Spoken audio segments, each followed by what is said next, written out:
यहाँ एक गरीब किसान की एक सरल और प्रेरणादायक कहानी हिंदी में प्रस्तुत है। गरीब किसान की कहानी। एक छोटे से गांव में रामू नाम का एक किसान रहता था। उसके पास थोड़ी सी जमीन थी और वही उसकी रोजी रोटी का साधन थी।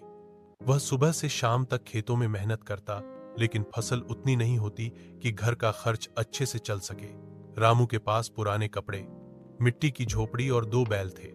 कठिनाइयों के बावजूद वह कभी हार नहीं मानता। हर दिन वह यह सोचकर काम करता कि मेहनत कभी व्यर्थ नहीं जाती। एक बार गांव में भीषण सूखा पड़ गया।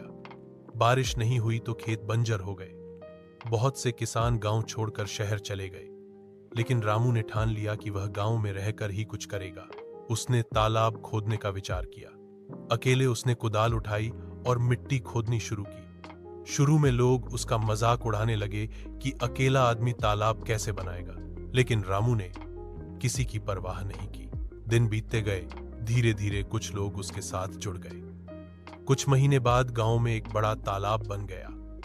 अगले साल बारिश आई तो तालाब भर गया। अब रामू और गांव के सभी किसानों के पास सिंचाई का साधन था। रामू की मेहनत से पूरे गांव की किस्मत बदल गई। लोग उसे सम्मान से देखने लगे और समझ गए कि धैर्य और मेहनत से कठिनाइयों पर विजय पाई जा सकती है।